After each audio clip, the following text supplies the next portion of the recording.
urban culture. My name is Kenai Green. Let's do this.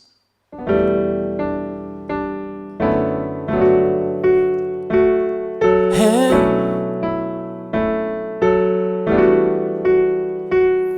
Hey.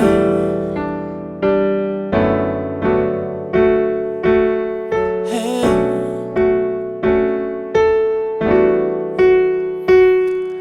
Catch me if you can, like the gingerbread man. Just give me the tasco, monkey see, monkey do.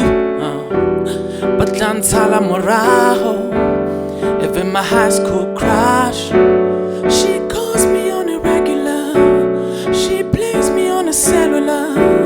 I can I want double in town, labo clown night.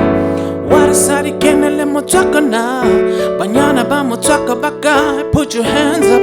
Don't feel, let me hear you say, Kenny, I dare you. I dare you.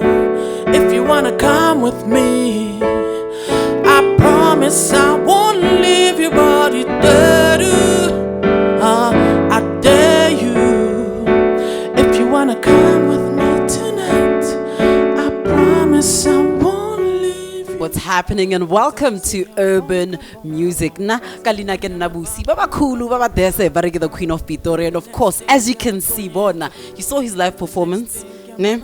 Doing the things that needed to be done, and I did not expect any less. Kenai Green, thank you so much for joining us. Sabi, thank you for having me. Yeah, sure, man. But look, the music, you know. But before the music, where you come from, Pila Otta Northwest. You know, and then you moved to Pretoria. Tell us about the moving and when exactly you fell in love with music. Okay, all right. I was born in Madidi in the Northwest. So, yeah, my parents moved to Pretoria in the early 90s. Okay. Yeah, so, yeah, I found a home in Pretoria. And I only realized that I can sing, actually, like after my schooling. Heaven. Okay. Yeah, it came very late. And what me. happened? What happened for you to realize that? I guess I was surrounded by people who were in love with music and still are. So I used to stay with two guys, Tabang. So like they used to bump music like all the time. Yeah. So they had 9 to 5s. I was the only one who was a loafer. So some day when I was just chilling, I was playing beats, you know, like from their music, and I started writing. Okay. And I was rapping initially. Okay. And then I started recording. I think that was around about 2001, okay. 2000, yeah. Like just into the millennium, yeah, everything changed. Okay, and the interesting thing about your journey, I mean, you were influenced by people like Khuli Chana, Tuks Senganga, Morafe, you understand. But then you actually ended up working and even being featured in Tuks Senganga's album.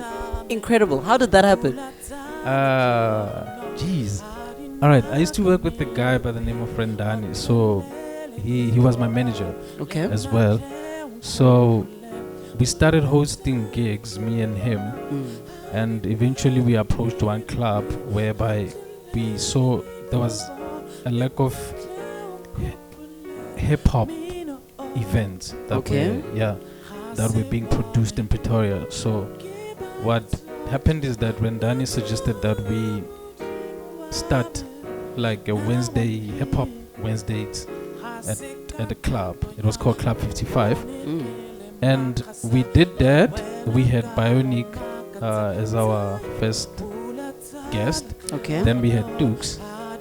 And then after we had a gig with Dukes, he decided he wants to be involved into that movement. That's dope. That's very cool. Yeah, so that's how him and Tasso. So that's how I got connected to them and automatically getting featured in his album. Yeah. But then it went over and above that because you were now signed to June July Records, which is his independent record label, you know. I mean, how did that conversation even happen? Like, It was very strange because Tuks Senganga, like, he didn't say, "Hey Joe, let's meet up, let's talk about this." What happened is that Tasso called me in to be featured in Tuks' sophomore album, MC Prayer. So I got there in Auckland Park and then got in studio. Then I did a whole lot of songs, like I think 3 or 4, if I remember well. But others are not written features or anything, so I was doing backings on some of them. Okay. Yeah, so when the album came out, so at that time I was kind of not sure about my journey in music. So I moved to Rustenburg. I stopped doing music. Sure. Yeah, like I was giving up, like, to be honest with you. So I was working in Rustenburg, and one morning I received a call from Tuks. He said, "Hey Joe, let's meet up. It's been a while. So I'm starting my own record label June, July. So I want you to be there. So let's hook up and talk about it." Yeah. Nah, phone like it looks like lifetime. I wanna personally. I know. That's really cool, man. And it's so crazy that you nearly gave up. Do you understand? Because then we look back exactly 10 years ago. It is. Around this time, it was the 2010 World Cup. True that. Yes. if only I could sing, I'd be that person. When I get older, what does it take you back to? I mean, tell us exactly what happened. Ramona, fella rot clear and a lady flop of jaws. Ice cream, those dreams, the adira khala. Pap sakra, dino lady khala khala. Monati yora, odira khata. Makoha gangwa, sa chonchobina. Ice cream, those dreams, the adira khala. Pap sakra, dino lady khala khala. Chonchobiz, right dira khata. Makoha gangwa, sa chonchobina. 10 years back, the World Cup. Jeez, man, that was a lovely experience. So yeah, by then I was being managed by a guy called Temba. Yeah, so he got me involved. I don't know how he did it, but yeah, he did magic.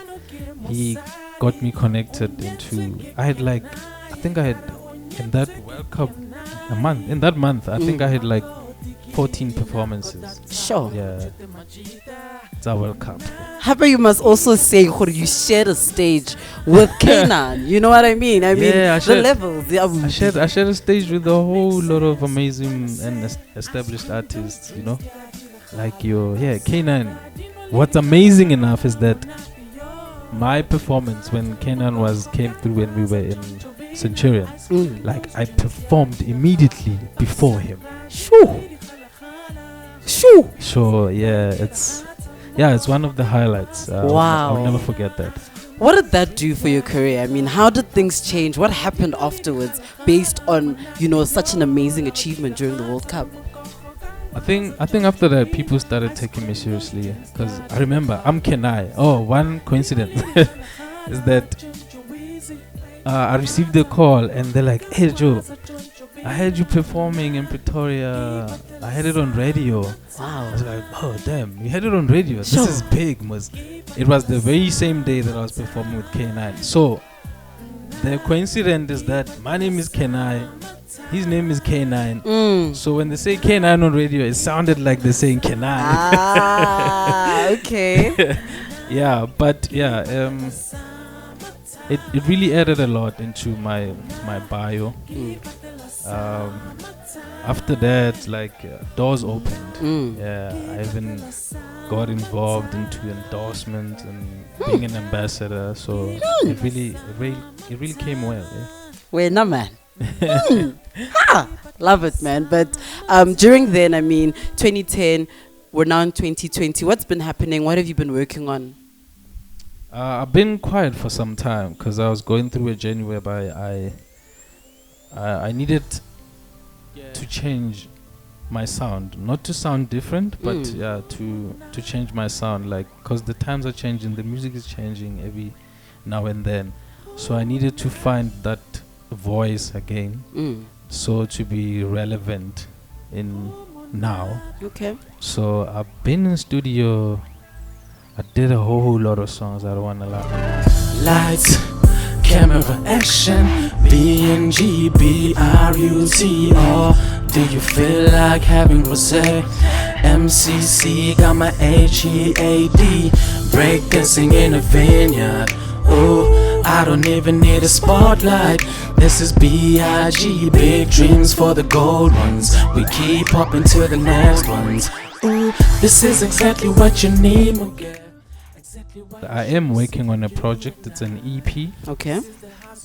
It's apart from what I've been doing, like in the past. I've done hip hop, I've done R&B, I've done Afro pop. Okay. Yeah, so I'm moving away from that a bit.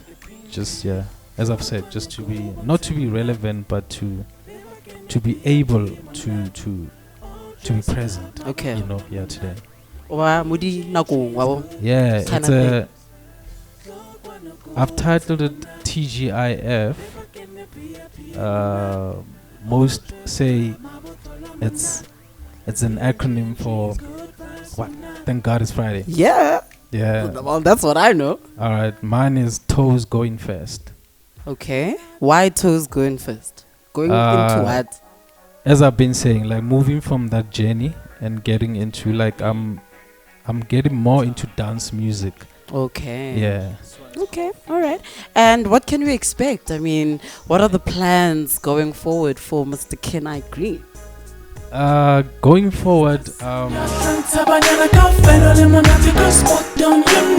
never give up, never give up, never give up, never give up, never give up. Here's the sound of Santa Defender. Put your hands up in the air. This is freedom. Never give up, never give up. I will be back in studio. I'll be going back into studio. So like I've done a whole lot of songs whereby it's just me. So I'm going back in studio to doing features. Okay. Yeah. That's cool. So I just want to have like 2, 3, 4 features from established artists. I can't say the names now. I can't say the names now, but yeah, because we're still in communication. Okay, hinting yana hey fela just say omuwane. Giddy. Damn, I can't say. Okay. I tried. Yeah. Okay, I tried. But before we wrap it up, I've got one random question. We don't have the colors in Chimolefating, you know. There's black, there's white, there's red. I mean, I could go on. There's brown, but then you chose green. Like, can I green? Why green? Green symbolizes growth, maturity. So there was a time when I was just Kenai. And when the music started to be serious, like when you see that people really love what you're doing and you get inspired as well. Like it started as a hobby, but now things are getting deeper and thicker and greener. Yeah, that's where the green came from. All right. Yeah. Thank you so much for joining us on Urban Music, and we're wishing you greener pastures. Thank you. Awesome. Thank you for having me. And thank you so much for watching. Make sure you share, and of course press the like button on our YouTube page. Mara, do the things that need to be done. Follow us on all platforms. Urban Culture ZA. Culture with a K, because we're cool like that, all right? But from me, na Kalina Kenabusi, Baba Kulu, Baba Dese, Vareke the Queen of Pitori. We are outie. Thank you.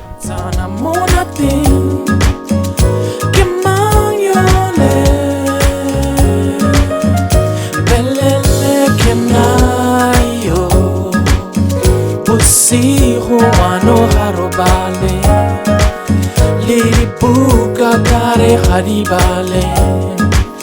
Omontlane, kya bona otesane, owetane, kya bona okotsane.